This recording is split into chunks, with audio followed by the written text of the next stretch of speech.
मैं डॉक्टर भामा अग्रवाल आपके अपने यूट्यूब चैनल पर आपका स्वागत करती हूँ, अभिनंदन करती हूँ। आइए प्यारे बच्चों, आज हम राष्ट्र कवि रामधारी सिंह दिनकर द्वारा रचित कुरुक्षेत्र नामक प्रबंध काव्य का अध्ययन आरंभ करते हैं। यह प्रबंध काव्य 7 सर्ग में विभाजित है और हम आज उसके चौथे सर्ग का अध्ययन करेंगे। इस चतुर्थ सर्ग में महाभारत के युद्ध के कारणों, सच्चे योद्धा का धर्म, हृदय और बुद्धि का द्वंद्व, भीष्म पितामह द्वारा किए गए कार्यों का वो स्वयं विश्लेषण आदि विषयों का यहाँ विस्तार पूर्वक वर्णन करते हुए विचार किया गया है।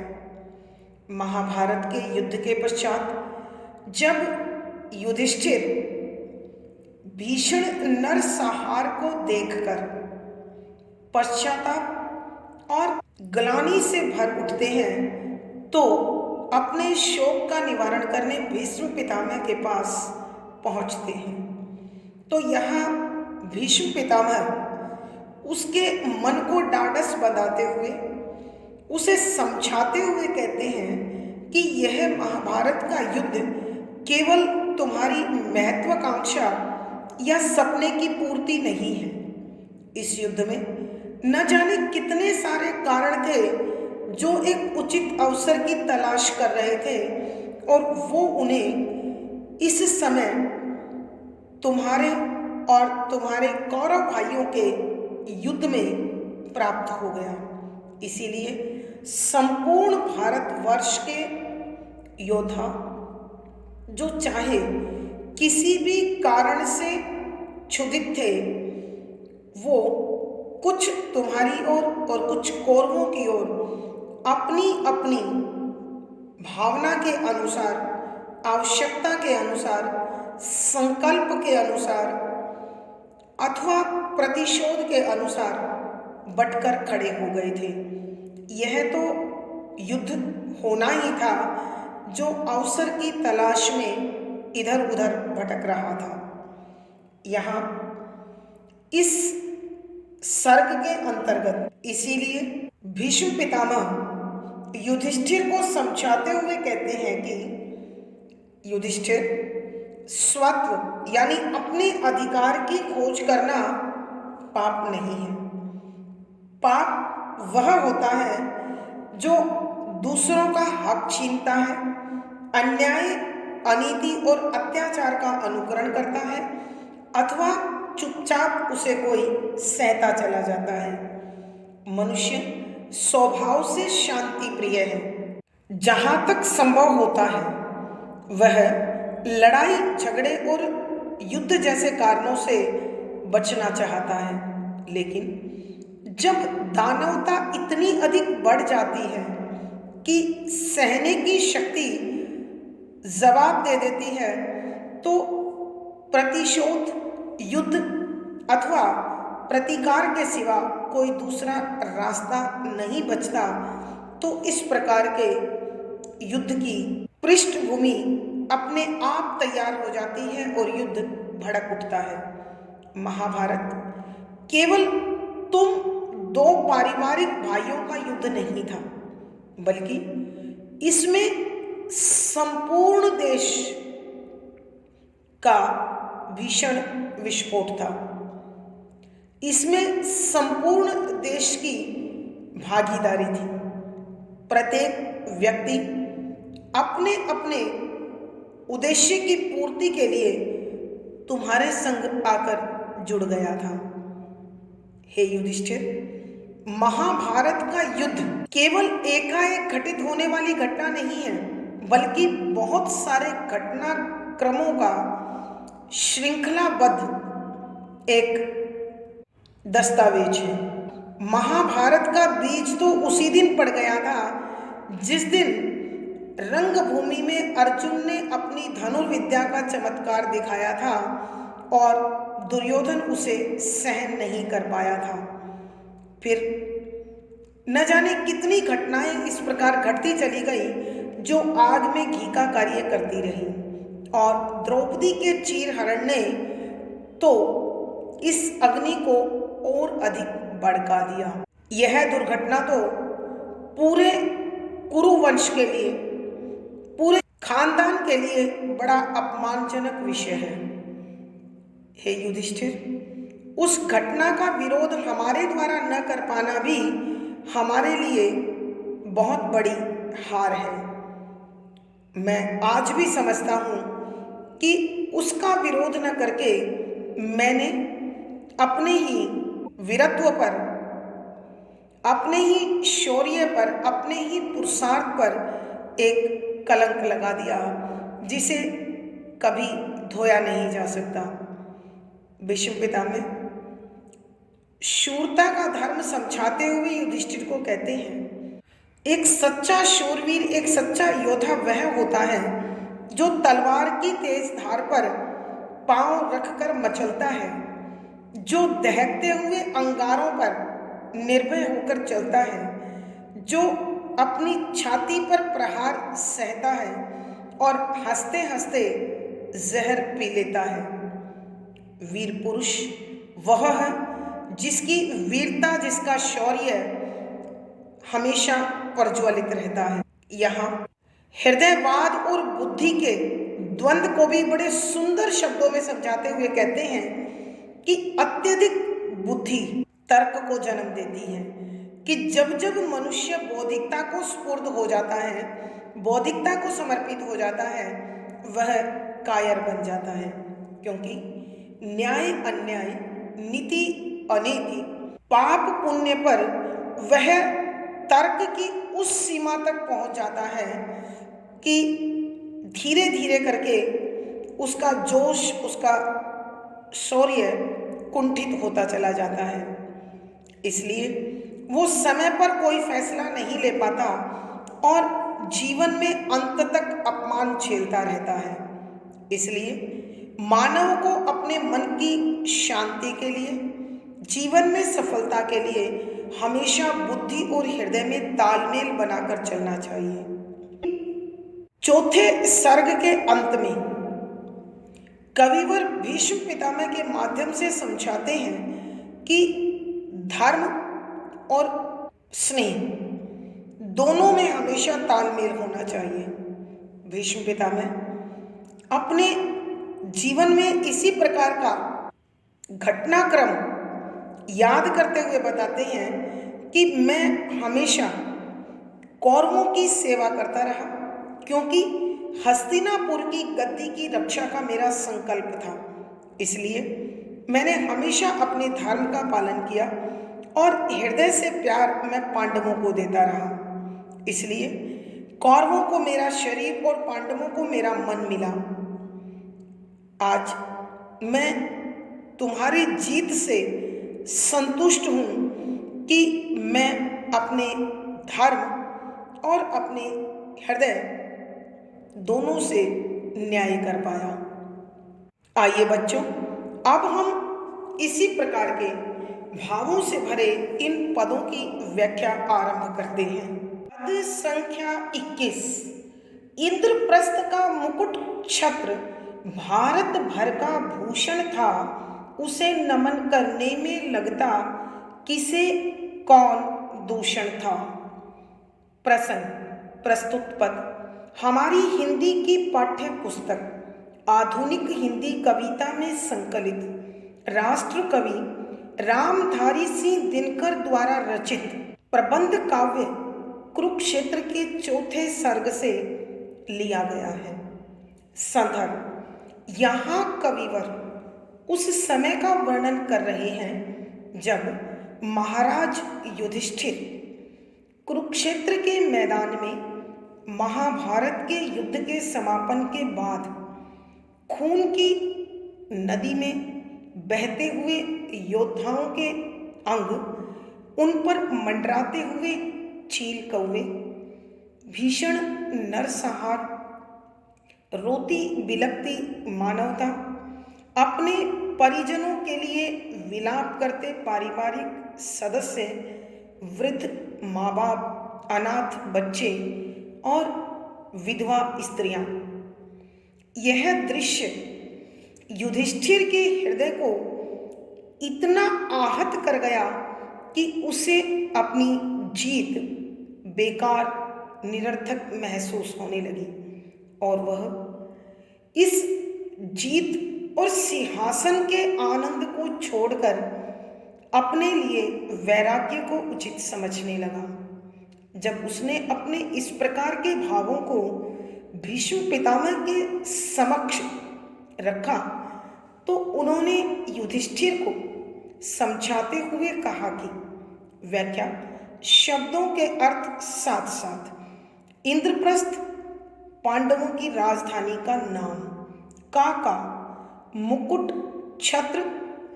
मुकुट राजाओं के द्वारा सिर पर पहना जाने वाला एक आभूषण। छत्र ताज, और उस ताज के ऊपर जो छतरी सी बनी हुई होती हैं। भारत भर का यानी पूरे भारत का भूषण, आभूषण, सुंदरता का आधार, शोभा को बढ़ाने वाला, नमन नमस्कार करना या उसके प्रति नतमस्तक हो जाना, करने में लगता, नमस्कार करने में लगता था। किसी को भी कौन किस प्रकार का दूषण, दोष। यहाँ भीष्म पितामह जी युधिष्ठिर के मन के पाप बोझ को कम करते हुए और उसे कर्म पथ पर जोड़ने के लिए वैराग्य की भावना से बाहर निकलते हुए समझाते हैं कि हे युधिष्ठिर, उस समय इंद्रप्रस्थ एक अत्यंत शक्तिशाली और आदर्श राज्य था। इंद्रप्रस्थ का मुकुट छत्र भारत भर का भूषण था कि संपूर्ण भारतवर्ष में इंद्रप्रस्थ एक ऐसा राज्य था जो आदर्श पर आधारित था, जिसका राजा पूर्ण योग्य था, न्यायकारी था और धर्माचारी था, धर्म का आचरण करने वाला था। तो ऐसे में यह इंद्रप्रस्थ संपूर्ण भारतवर्ष के लिए गर्व का विषय था, सम्मान का विषय था। अतः उसके इस महान गुण को, योग्यता को, महत्व को स्वीकार करने में किसी उदार मन को कोई संकोच नहीं होना चाहिए।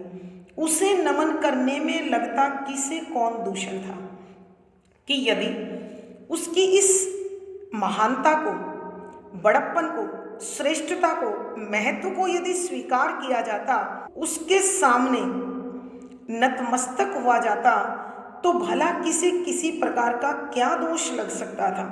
अर्थात कवि के कहने का भाव यह है कि भीष्म पितामह युधिष्ठिर को समझाने लगे कि इंद्रप्रस्थ के तुम राजा थे, तुम हर प्रकार के अनुभव से युक्त थे, धर्म का आचरण करने वाले थे, न्यायकारी थे, सदाचारी थे। अतः तुम्हारा राज्य अर्थात इंद्रप्रस्थ संपूर्ण भारतवर्ष के लिए गौरव का विषय था, परंतु राजाओं को तुम्हारी यह महानता, यह बड़प्पन, यह योग्यता स्वीकार करने में उनका अहंकार आड़े आ रहा था। बेशक तुम्हारी योग्यता के समक्ष झुकने में किसी को कोई दोष, कोई हानि नहीं थी, अर्थात तुम्हारे संरक्षण में आकर उसका राज्य भी सुरक्षित हो जाना था और तुम्हारे राज्य का अंग बनकर वो भी सम्मानित बन जाते। लेकिन फिर भी मानव का अहंकारी स्वभाव उसे कभी भी दूसरे की श्रेष्ठता को स्वीकार करने नहीं देता। आइए बच्चों, हम एक बार फिर इस पद की व्याख्या करते हैं। यहाँ भीष्म पितामह युधिष्ठिर के मन से पाप बोझ कम करने के लिए, उसे वैराग्य से बाहर निकालकर कर्म पथ से जोड़ने के लिए, धर्म से युक्त राज्य की स्थापना की प्रेरणा देते हुए समझाते हैं कि हे युधिष्ठिर, इंद्रप्रस्थ का मुकुट छत्र भारत भर का भूषण था कि तुम जिस इंद्रप्रस्थ के राजा थे वह इंद्रप्रस्थ समूचे भारतवर्ष में सर्वश्रेष्ठ राज्य था, क्योंकि उसका राजा धर्माचारी था, सदाचारी था, न्यायप्रिय था और श्रेष्ठ गुणों से युक्त था। यदि संपूर्ण भारतवर्ष के राजा इंद्रप्रस्थ की इस श्रेष्ठता को, इस योग्यता को, इस बड़प्पन को, इस महानता को स्वीकार कर लेते तो उन्हें किसी प्रकार का कोई कलंक लगने वाला नहीं था, कोई दोष लगने वाला नहीं था।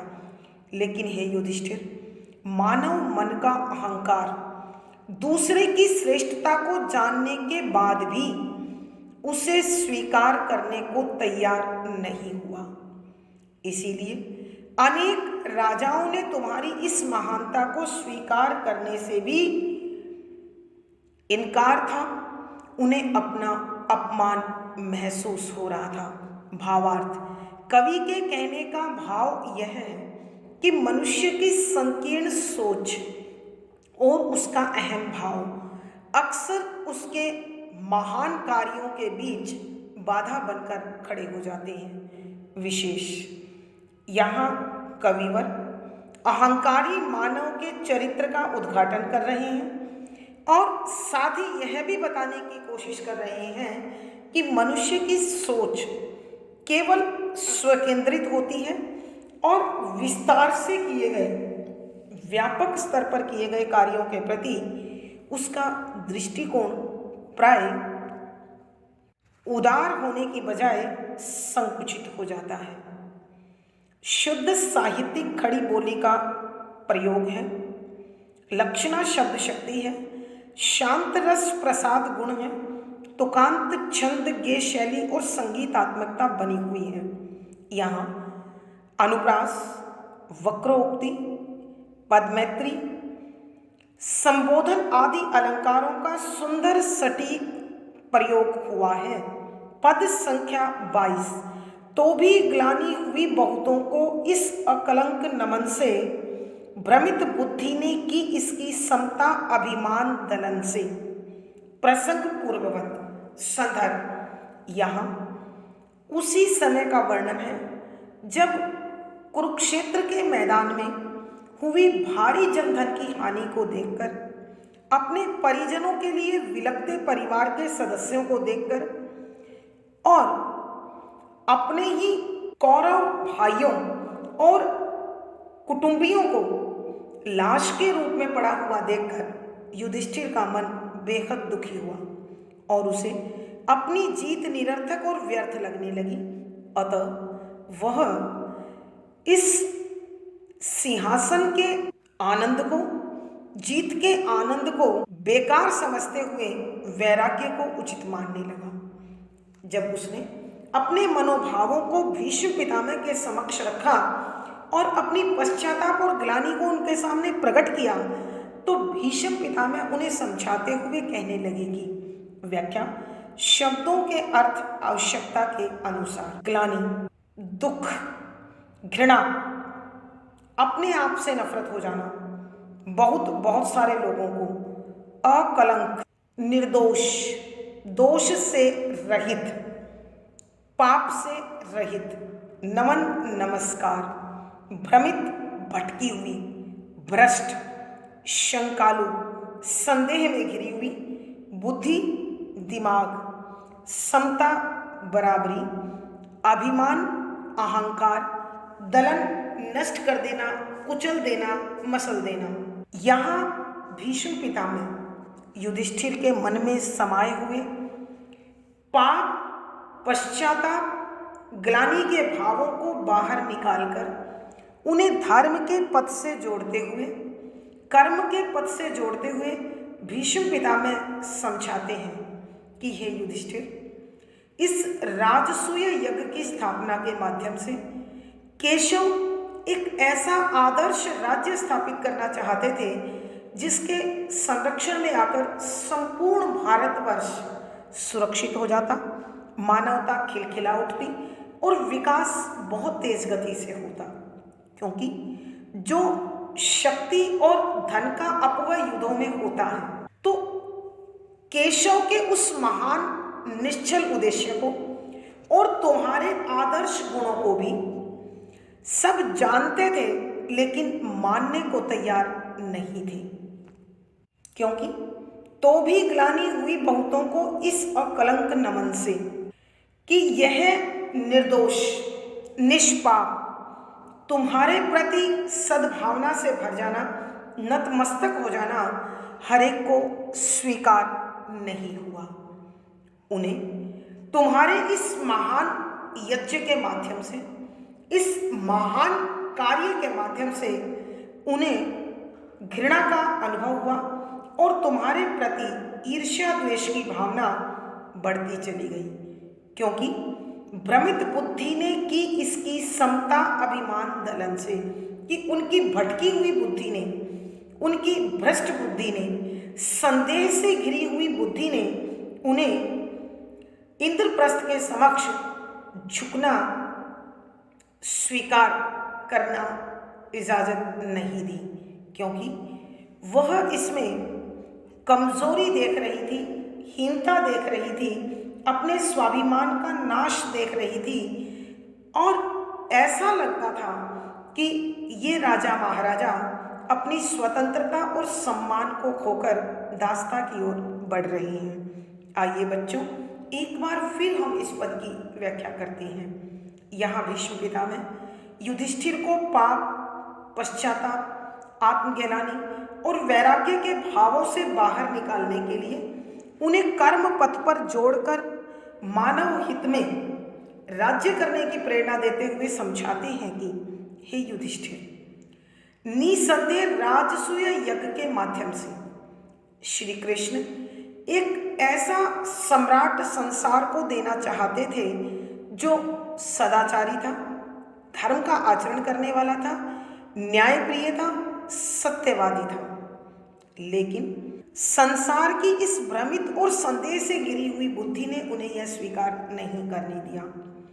यह बहुत दुख का कारण रहा कि राजा महाराजाओं ने अपने इस निर्दोष और निष्पाप कर्म को, कि वो तुम्हें तुम्हारी योग्यता के अनुसार अपना सम्राट स्वीकार करें, उचित नहीं समझा। ईर्ष्या और द्वेष से भरा हुआ उनका हृदय घृणा करने लगा और उनका अहंकारी मन, उनकी भटकी हुई बुद्धि, उनकी संदेह से घिरी हुई बुद्धि, उनकी पथभ्रष्ट बुद्धि ने इस यज्ञ से जुड़े हुए महान लक्ष्य को नहीं समझा और उन्होंने इसमें अपने अपमान को समझा, स्वाभिमान को कुचला जाना समझा, अपनी स्वतंत्रता का नाश समझा और वो ईर्ष्या, द्वेष और घृणा से भरकर तुम्हारे शत्रु बन गए। भावार्थ, कवि के कहने का भाव यह है कि मनुष्य का अहंकार और उसकी संकुचित बुद्धि अथवा सीमित बुद्धि मनुष्य को कभी विकास के पथ पर नहीं जाने देती। भावार्थ, कवि के कहने का भाव यह है कि मनुष्य का अहंकार और उसका संकुचित दृष्टिकोण कभी भी योग्यता और महानता को स्वीकार नहीं करने देता। महाभारत के युद्ध के दौरान राजाओं की इसी प्रकार की प्रतिक्रिया देखने को हमें प्राप्त हुई। विशेष यहाँ कवि ने संकुचित दृष्टिकोण और मानव के अहंकार के कारण अपार हानि को दर्शाया है। शुद्ध साहित्यिक खड़ी बोली का प्रयोग है, शांत रस प्रसाद गुण है, तुकांत छंद गे शैली और संगीतात्मकता बनी हुई है। यहाँ अनुप्रास, कारण, संबोधन, पदमैत्री आदि अलंकारों का सुंदर सटीक प्रयोग हुआ है। पद संख्या 23। इस पूजन में पड़ी दिखाई उन्हें विवशता अपनी, पर के विभय प्रताप समुन्नति में पर वशता अपनी। प्रसंग पूर्ववत संदर्भ, यहाँ कविवर उस समय का वर्णन कर रहे हैं जब भीष्म पितामह महाभारत के युद्ध के समापन के बाद हुई अपार जनधन की हानि के कारण पश्चाताप से भर गए, आत्मग्लानि से भर गए और वो अपनी जीत को निरर्थक मानते हुए अपने लिए वैराग्य को उचित समझने लगे। जब उन्होंने अपनी मनस्थिति को, अपने मन के भावों को भीष्म पितामह के समक्ष रखा तो भीष्म पितामह ने महाभारत के युद्ध में छिपे हुए मूल कारणों को उनके सामने प्रकट करते हुए कहा कि व्याख्या शब्दों के अर्थ साथ साथ इस अर्थात राजसूय से जुड़े हुए पूजन पूजा में पड़ी दिखाई दी उन्हें अर्थात भारतवर्ष के छोटे राजाओं को विवशता, मजबूरी, लाचारी, बेबसी अपनी क्योंकि वो इंद्रप्रस्थ की शक्ति से टकराकर जीत हासिल नहीं कर सकते थे। पर दूसरा के विभव, वैभव, संपत्ति, ऐश्वर्य, प्रताप, यश, गौरव, समुन्नति, विकास, उत्कर्ष में परवशता, पराधीनता, परतंत्रता, अधीनता, दासता कि यहाँ भीष्म पितामह युधिष्ठिर को पाप बोध से, पश्चाताप से, आत्मग्लानि से और वैराग्य से बाहर निकालने के लिए महाभारत के युद्ध के मूल में भागीदारी देने वाले कारणों पर प्रकाश डालते हुए कहते हैं कि हे युधिष्ठिर, इस पूजन में पड़ी दिखाई उन्हें विवशता अपनी कि अनेक भारतवर्ष के ऐसे राजा महाराजा जो तुम्हारे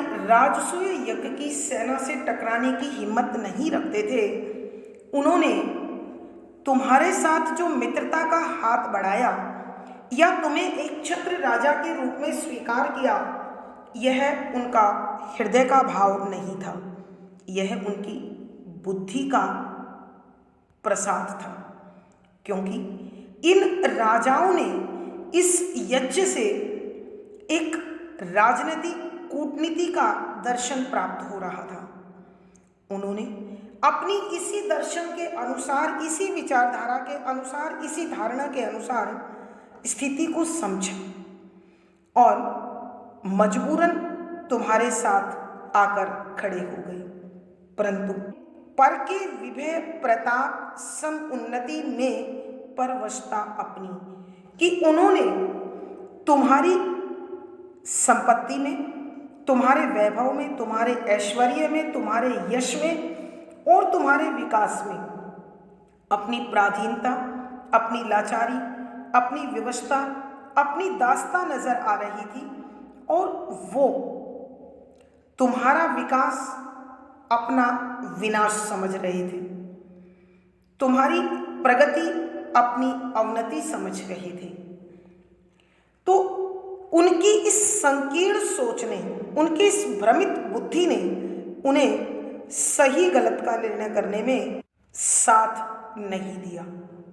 आइए बच्चों, हम एक बार फिर इस पद की व्याख्या करते हैं। यहाँ कविवर बताते हैं कि भीष्म पितामह ने युधिष्ठिर को पाप बोध, पश्चाताप, आत्मग्लानि और वैराग्य से बाहर निकालने के लिए, उसे कर्म पथ से जोड़ने के लिए समझाते हुए कहा कि हे युधिष्ठिर, तुम्हारे राजसूय यज्ञ के साथ अनेक जुड़ने वाले राजाओं ने जो जुड़ाव तुमसे किया, वो उनके हृदय का जुड़ाव नहीं था, वो उनकी बुद्धि का परिणाम था। क्योंकि इसे उन्होंने एक कूटनीति समझा, एक राजनीतिक चाल समझा और मजबूरन, क्योंकि वो तुम्हारी शक्ति से नहीं टकरा सकते थे, अतः तुम्हारे साथ मिल गए। लेकिन उनकी संकीर्ण सोच ने, उनके अहंकार ने तुम्हें कभी भी मन से, हृदय से, भावों से राजा स्वीकार नहीं किया। क्योंकि तुम्हारे इस विकास में, तुम्हारे इस यश में, तुम्हारे इस उत्कर्ष में उन्हें अपना विनाश दिखाई दे रहा था, उन्हें अपना शोषण दिखाई दे रहा था, उन्हें अपनी दास्ता दिखाई दे रही थी। उनकी संकीर्ण सोच और अहंकार भाव ने उन्हें उचित अनुचित सही गलत का सही निर्णय नहीं करने दिया। परिणाम यह हुआ कि उनके हृदय में बसी हुई ईर्ष्या, द्वेष और तुम्हारे प्रति घृणा कुरुक्षेत्र के मैदान में तुम्हारा शत्रु बनाकर खड़ा कर गई। भावार्थ, कवि के कहने का भाव यह है कि जब तक मनुष्य का अहंकार और संकीर्ण सोच उस पर हावी रहती है, वह कोई सही कार्य उदार मन से नहीं कर पाता है। विशेष यहाँ कवि ने राजसूय यज्ञ के दौरान जो विलय राजाओं का हुआ अथवा रियासतों का हुआ, वह वास्तविक विलय नहीं था। विशेष यहाँ राजसूय यज्ञ के दौरान राजसूय यज्ञ में शामिल होने वाले राजाओं की संकीर्ण सोच और उनके अहंकार का उद्घाटन हुआ है। शुद्ध साहित्यिक खड़ी बोली है, शांत रस प्रसाद गुण है, गेय शैली और संगीतात्मकता बनी हुई है। यहाँ अनुप्रास, प्रति वस्तु, उपमा, उल्लेख, संबोधन आदि अलंकारों का सुंदर सटीक प्रयोग हुआ है। पद संख्या 24, राजसूय का यज्ञ लगा उनको रण के कौशल सा, निज विस्तार चाहने वाले चतुर भूप के छल सा। प्रसंग पूर्ववत। संदर्भ, यहाँ महाभारत के युद्ध के समापन के बाद कुरुक्षेत्र के मैदान के भीषण नरसंहार को देखकर, अपार जनधन की हानि को देखकर युधिष्ठिर का मन अत्यधिक विषाद से भर गया, दुख से भर गया, पश्चाताप और आत्मग्लानि से भर गया। ऐसे में उसे अपनी जीत निरर्थक और बेमानी लगने लगी तथा उन्होंने अपने लिए वैराग्य को उचित समझा। जब भीष्म पितामह के समक्ष अपने भावों को रखा तो उन्होंने युधिष्ठिर को समझाते हुए कहा कि व्याख्या, शब्दों के अर्थ साथ साथ राजसूय का यज्ञ लगा कि राजसूय का यज्ञ उन्हें प्रतीत हुआ। उनको भारतवर्ष के अनेक राजाओं को रण युद्ध के कौशल, युद्ध नीति, युद्ध में चलने वाली चालें सा के समान, निज अपने विस्तार फैलाओ चाहने वाले, इच्छा रखने वाले, चतुर चालाक भूप राजा, छल धोखे जैसा, कि भीष्म पितामह युधिष्ठिर को पाप, पश्चाताप, आत्मग्लानि और वैराग्य से बाहर निकालकर कर्म पथ पर जोड़ने के लिए तैयार करते हुए कहते हैं कि हे युधिष्ठिर, तुम्हारा राजसूय यज्ञ निसंदेह श्री कृष्ण के द्वारा प्रेरित एक ऐसा कार्य था जो संपूर्ण राष्ट्र को एकता के सूत्र में बांधकर सच्ची मानवता की सेवा और उसका विकास था। परंतु संकीर्ण सोच वाले राजाओं और उनके अहंकार ने यह कार्य उनकी दृष्टि में उचित नहीं लगने दिया, क्योंकि राजसूय का यज्ञ लगा उनको रण के कौशल सा, कि उन्होंने तुम्हारे द्वारा यह जो राजसूय यज्ञ का आयोजन हुआ, उन्हें युद्ध नीति का ही एक स्वरूप प्रतीत हुआ, कि उनके अनुसार यह तुम्हारी युद्ध नीति का ही एक हिस्सा था, कि जो सीधे सीधे युद्ध ना होकर राजसूय के माध्यम से तुम्हारे राज्य का विस्तार था। निज विस्तार चाहने वाले चतुर भूप के छल सा, कि अपने राज्य, अपनी शक्ति, अपनी ताकत का विस्तार चाहने वाले एक चालाक राजा के द्वारा धोखे से भरी हुई योजना के समान प्रतीत हो रहा था। अर्थात संकीर्ण सोच वाले राजाओं और अहंकारी राजाओं ने इस राजसूय यज्ञ में अपने लिए संरक्षण, अपने लिए सुरक्षा, अपना विकास महसूस नहीं किया, बल्कि इसमें उन्हें अपना अहित और तुम्हारा हित नजर आया, और यह तुम्हारे राज्य के विस्तार का एक उन्हें तरीका मात्र महसूस हुआ। आइए बच्चों, एक बार फिर हम इस पद की व्याख्या करते हैं। यहाँ भीष्म पितामह युधिष्ठिर को पाप बोध से, पश्चाताप से, आत्मज्ञानी से और घृणा से बाहर निकालकर, वैराग्य से बाहर निकालकर राजकाज से जोड़ने के लिए, कर्म पथ से जोड़ने के लिए समझाते हैं कि हे युधिष्ठिर, तुम्हारे राजसूय यज्ञ में छिपे हुए महान कार्य को, महान उद्देश्य को संकीर्ण और अहंकारी मनोवृत्ति वाले राजा नहीं समझ पाए। राजसूय का यज्ञ लगा उनको रण के कौशल सा कि संकीर्ण मनोवृत्ति वाले राजाओं को तुम्हारे द्वारा राजसूय यज्ञ का आयोजन किया जाना उन्हें एक युद्ध नीति का ही रूप नजर आया। वो इसे युद्ध की एक नीति के रूप में देख रहे थे कि वो यह महसूस कर रहे थे कि यह निज विस्तार चाहने वाले चतुर भूप के छल सा, कि अपने राज्य का विस्तार करने वाले एक चालाक राजा के द्वारा धोखे से तैयार की गई योजना के समान था। अर्थात उनकी सोच यह थी कि तुम बिना युद्ध किए, बिना जनधन की हानि किए उन्हें अपने राज्य में मिलाकर उनकी स्वतंत्रता और उनकी शक्ति को अपनी शक्ति और अपनी स्वतंत्रता का अंग बनाकर उन्हें दासता की ओर ले जा रहे हो। अपने विकास में उनका विकास ना देखकर उनका विनाश तैयार कर रहे हो। अर्थात वो सब ईर्ष्या, द्वेष और घृणा से भरकर तुम्हारे विरुद्ध इस कुरुक्षेत्र के मैदान में आकर खड़े हो गए।